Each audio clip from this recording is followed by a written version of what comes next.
Coming up on show 904, Polestar's CEO comes to the defence of the recent EPA range results. Stick around, I'll tell you more.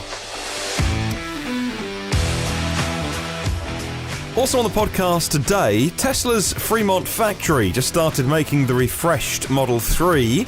NIO completes 1 million battery swaps, and Amazon reveal their Rivian EV delivery vans. Well, good morning, good afternoon, or good evening, wherever you're listening in the world. Welcome to EV News Daily.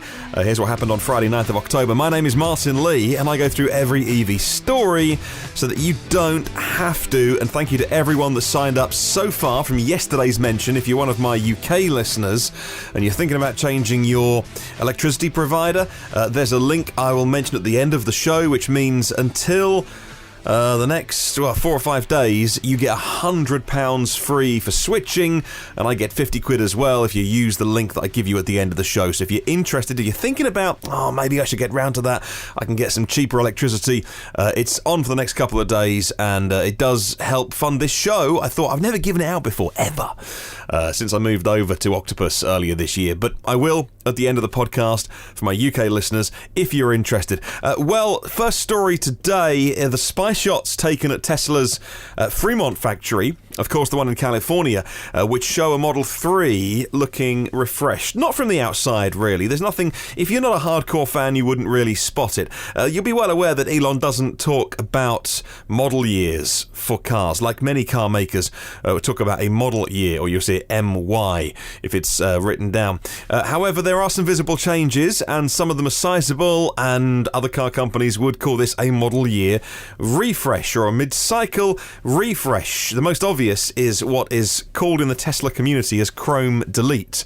But if they're just making the car without chrome on, well, it hasn't really been deleted. And that's because that's a historical thing, because Tesla Model 3s always came with lots of bits of chrome and surrounds on the windows, and so people would have them covered up or wrapped, and they would delete them. And so the phrase chrome delete has become quite popular. But of course, if the cars never came with chrome in the first place, yeah, you know where I'm coming from. But either way, that's a very subjective thing for every person that I've seen saying that the cars, when they have all black trim, look so much more contemporary, more sexy. People saying, yeah, but without the chrome on, they look less premium. So it really is a very subjective thing, but it looks like new Model 3s won't be coming with that chrome anymore. They will be getting a powered trunk lift, and or I should say lower, because you just press the button to lift it up, don't you? New steering wheel, updated center console, which looks like it's going to be from the same animal-free material, and among other things as well, Electric reporting that it has received official information that the updates, as well as those seen on the Model 3s at Fremont, are planned for the US cars. Some of these updates were going to be China only, by the way. The Chinese-made Model 3 getting some of these, in fact all of them I think, including things like the double-layered glass, but I can't see how they'd only apply some of these updates to different territories. So I think whether it's a case of China leads with it and maybe Fremont's a couple of weeks behind, but by all accounts, from some of the photos that have leaked over the last 24 hours, these changes are being made right now. Tesla has changed not only the interior, but possibly other things as well that you can't see, says Tasmanian, who have previously reported that some North American owners had their Model 3s delivered with the new powered frunk, and the smaller frunk and the different headlights, not radically different. Several updated Model 3s have been delivered to Europe as well, people have noted, and the Made in China Model 3 has these changes by the look of it. Pictures showing on Twitter the refreshed interior. Looks like it's coming out of, well, at least made in Fremont, if not for America. You can see the center console has that vegan leather, new stitching around the outside, more of a matte finish as well, which people who hated the high gloss will be delighted about, and also the new steering wheel, which is on the right hand side in these pictures, so it's heading for, well, who knows, some people saying Japan, some people saying Australia, New Zealand. The Tesla tracker on Twitter called Vader Prime says it's, even though the label says Japan, it's actually Australia or New Zealand. So what is it? It's new steering wheel, new center console, which again I've seen people saying it looks too old school, too classic. Other people saying it looks more premium because it's little silver bits and stuff. And it looks less high-tech, I must admit. The high gloss thing that a lot of people covered over anyway because it was a fingerprint and scratch magnet has gone. New tail lights, new headlights, a power lift on the trunk, and the chrome delete, which isn't really chrome delete, and the big bit which you can't see is the again, this is super nerdy, but what it's called octo valve. In other words, a heat pump, the heat pump which is in the Model Y, and the new valve which Tesla's engineers made themselves to divert the heating and cooling around the car as it's needed. So whether that is the battery pack or the control units or the passenger cabin, the valve in the Model Y, which diverts all those heating and cooling to the right place at the right time, is, they say, making its way to the Model 3, so that'll be Model 3 heat pump and octo valve. The bits you can't see, but it did require a change of making the frunk on the Model 3 a little smaller and moving it forward in the car as well. And people saying, well, why would they do that if they weren't making room behind it for this tech that's been in the Model Y? And that looks like that is the whole story. Oh, double layer glass for better noise isolation. And that's the impossible situation that Tesla's in, because they're always making something new. A bit like, you know, a new mobile phone or a new computer. The minute you buy one, there's a better one out that you instantly regret not buying. And so it's hard when you have expensive cars like the S and the X, which are meant to be, well, they are in many ways, but they're meant to be the top of the line. But actually, the better tech is in the 3. And actually, if you've bought a Model 3 and then the Model Y comes out with better technology and you wish you'd bought the Model Y. So it's good that they're kind of retracing their steps and keeping the Model 3 relevant as well, and not just being the car that filled a gap until they could actually get the Model Y on the market, because that's the one that they think is going to sell way more than the Model 3. Anyway, it's good news that they are doing that to the 3 and the Y. But again, next year with Plaid, I do think Tesla need to make sure that the S and the X exist in that universe where they are out of reach of someone buying that kind of normal car, and actually you get better tech and, you know, more features or just something that makes them, you know, deserving of the title of those flagship cars. Okay, moving on. And Polestar's CEO has been defending the recall and defending the EPA range rating. Earlier this week, the EPA released their findings on Polestar 2, and it had 233 miles on a charge, which sounds a little low, about 90 miles less than the competing Tesla Model 3, says TechCrunch. Now, Polestar's CEO, Thomas Ingelath, spoke to TechCrunch for one of their live sessions shortly after the EPA released their range guidance, and he said he knows, and Polestar knows, that the drivers see real-world results far exceeding the EPA official range. He conceded the company is not beating Tesla in range, but did encourage side-by-side comparisons in the real world. And what looks like a large difference on paper is much less of a difference in practice, he says. A longer-range version of the Polestar 2, by the way, is on the way.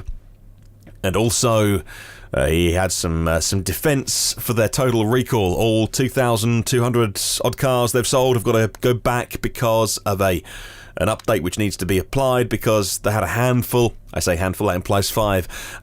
They had a very, very few number, I don't know the exact number, they haven't released it, of cars which were completely shutting down. The steering still worked, and I believe it disengaged the transmission, so you could freewheel, hopefully to a safe pullover spot, but that's clearly less optimal, and so they are having all the cars back to provide the fix. They know what it is, but they can't do it over the air because, well, over-the-air updates aren't working yet on the Polestar. So if you wanted to use the app for preheating, preconditioning, charge scheduling, locking, unlocking, etc., that'll be a next year thing. All right, moving on. NIO. Congratulations to NIO. The team at NIO just completed their 1 millionth battery swap. It was back on May the 20th, 2018, that the first NIO battery swap station was installed in Shenzhen. It was back in May earlier this year that I told you about their 500,000th battery swap after 2 years of swapping batteries. And just 4 short months later, they've doubled it to now 1 million battery swaps. As of October the 5th, NIO provided more than 1 million free battery swaps to users, with a maximum of more than 500 battery swaps for a single vehicle. And NIO said that based on a cost of 180 yuan at a time, the service had cumulative savings of 100 million yuan for their users. And they have deployed 155 battery swap stations in China. And it's really interesting to watch this conversation around battery swapping in the EV community. And I do follow, largely a lot of people in, maybe definitely I would say in the West, but certainly a lot of UK and US people that I follow on Twitter. A lot of head scratching around battery swapping. People don't get it. They're like, but Tesla tried it, didn't work. Like nobody did it. Elon closed down the battery swap stations. NIO are wrong to do this, but those people need to understand the cultural differences of already people aren't buying their cars outright. They're paying either monthly for them, or they are, in some cases, in multi-occupancy dwellings, and they have no way to park and charge, and the opportunity charging isn't there yet for them just to kind of pull in and do a real quick charge and top up the battery once a week when they're out getting groceries.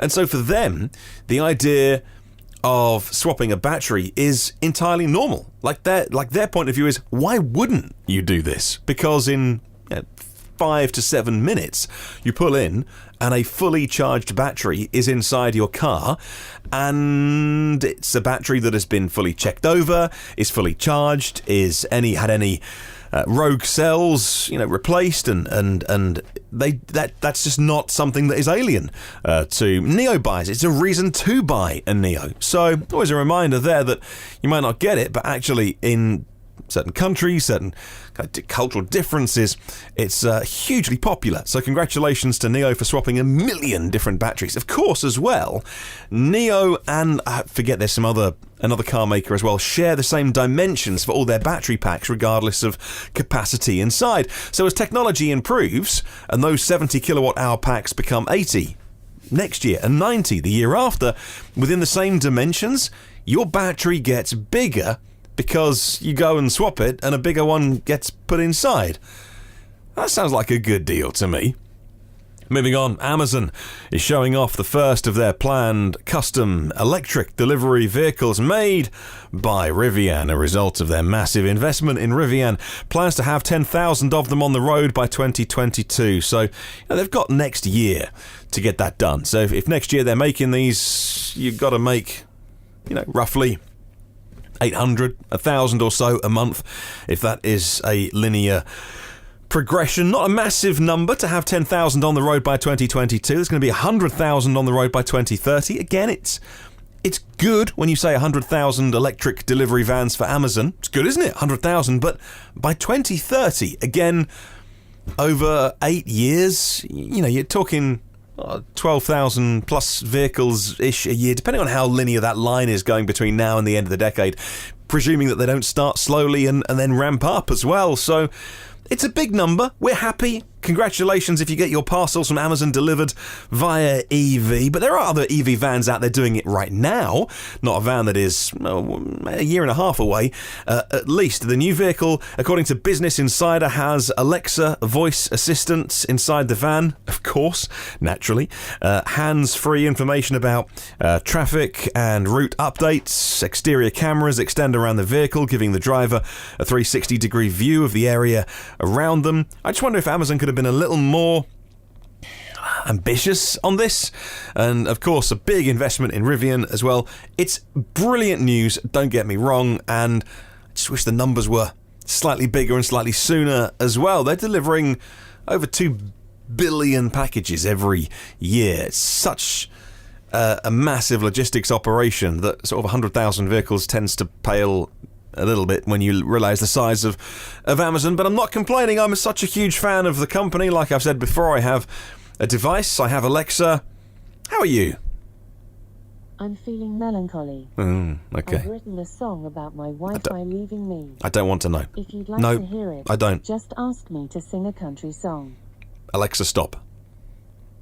Thank you. I have one in every room, and on my phone, and so I'm not bashing Amazon. I rate a lot of what they do. Let's talk about charging networks. Oil giant Total is buying London's largest EV charging network. The French oil giant Total has seen their oil peers making investments in EVs, and they want a bit of the action as well. They just bought Source London, a charge point network that has more than 1,600 charge points around the capital. I've seen them plenty, by the way, particularly the kind of the bits of London that I tend to go to and park on the side of the streets.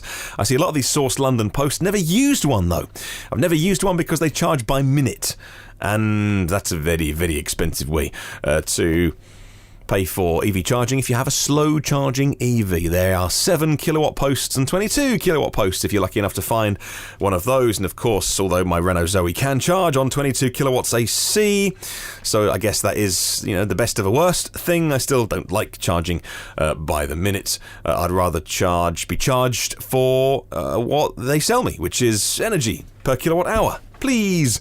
By the minute is good if you want to stop people hogging, but still it's a very expensive way to, for me anyway, if I slow charge, compared to the kind of networks that are plentiful in London that I can use much cheaper. Anyway, but congratulations to the team at Source London. If they were looking for a big investment coming their way, they've got it. According to Clean Technica, Source London isn't just the biggest EV charge point network in the capital. It accounts for more than half the city's charge points, and they want to grow by 10 times in the next 4 years. 16,000 posts on London's streets. They tend to be, I found them on sort of batches or 2 or 4 on like residential streets designed for people who are parking on street in London, which is pretty much common because, many of the kind of houses built in Victorian days and things like that, and horse and cart time weren't really designed for the car, so people don't have garages and off-road parking in many parts. Certainly when I lived up in London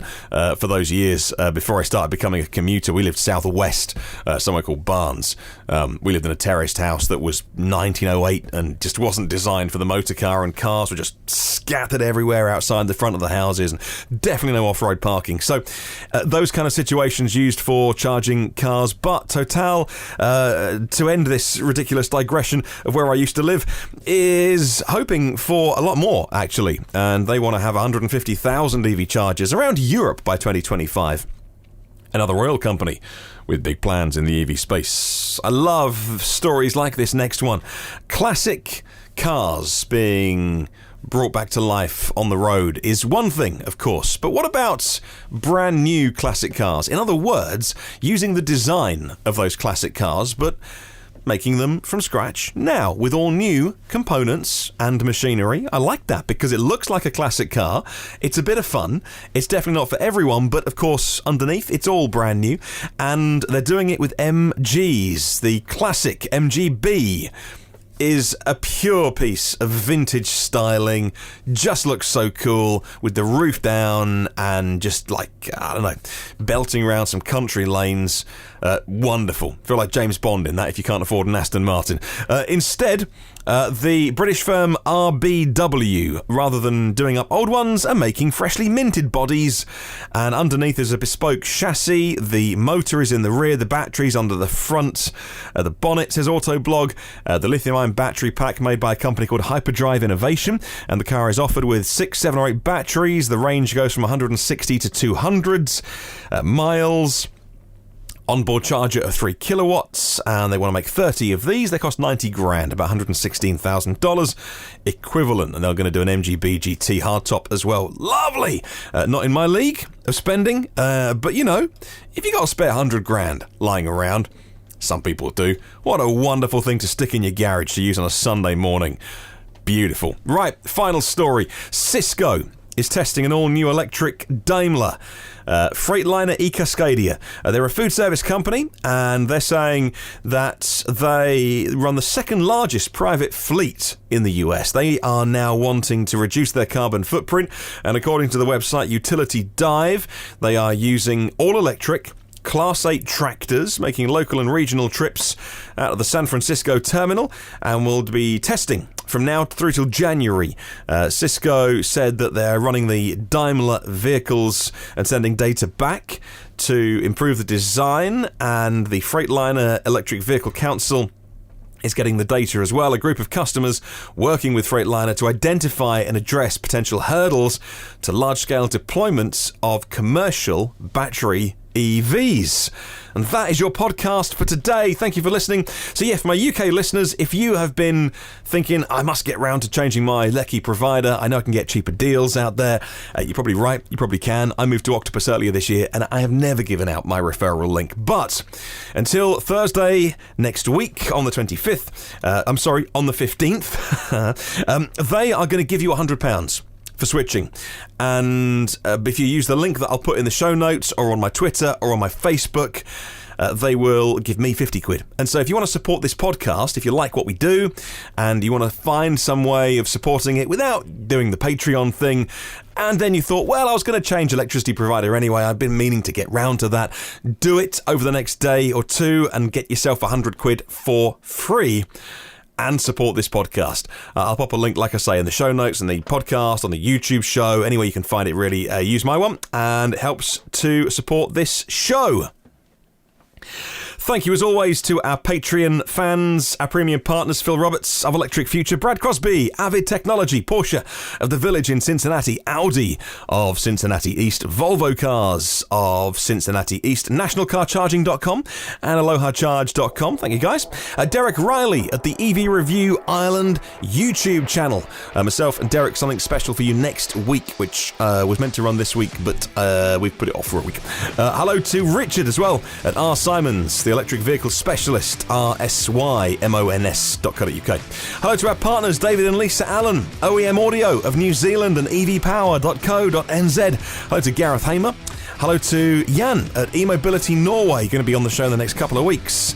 Bob Boothby of Millbrook Cottages, an elopement wedding venue. Darren McCleskey from Denovo Real Estate. Jukka Kukkonen from Shift2Electric.com. And Rajiv Narayan, thank you to all the partners and exec producers. That's you, Alan Shedd, Alan Robson, Alex Banahini, Alexander Frank, Anders Hove, Andrea Jefferson, Asir Khalid, Ashley Hill, Bjard Fuchstak, Brian Thompson, Bruce Bohannon, Charles Hall, Chris Hopkins, Colin Hennessy and Cam ZV, Craig Coles, Craig Rogers, Damian Davis, Darren Fetch, Dave Jewson, David Finch, David Moore, David Partington and David Prescott. Don McAllister, who runs screencastsonline.com, Eru Kyunyin Yombi, Frederick Rovick, Gene Rubin, Gilberto Rosado, Jeff Lowe, Headley Wright, Ian Griffiths, Ian Sear, Ian Watty Watkins, Jack Oakley, James Storr, Jim Morris, John, who is Beardy McBeardface at Ken TV's, John Manchak and Juan Gonzalez, Ken Morris, Kevin Mason, Carl Mayen, Lars Allerger, Lawrence D. Allen, Lee Brown, Luke Cully, Marcel Ward, Mark Bossett and Marty Young, Matt Piccioni, Mia Oppelstrup, Michael Pastroni, Mike Winter and Nathan Gore Brown, Nearly Roberts and Sussex EVs, Nicholas Miller, Nigel Miles, Ohad Aston, Paul Ridings, Paul Stevenson, Pete Glass, Pete Gordon, Peter and D. Roberts at Oxon EVs, Phil Mouchet, Philip Troutman, Raj Badwell, Renee Kimmich, Renee Schneider, Richard Lupinski, Rob Hermans, Rob from the RS Thinks EV YouTube channel, Rupert Mitchell, Seiki Paynes, Stephen Penn, Steve John, Thomas J. T.S., Todd Oakes, the Plug Seeker and his EV YouTube channel, and Tim Gutteridge and William Langhorne. Have a wonderful day. Catch you on Monday's show, and remember, there is no such thing as a self-charging hybrid.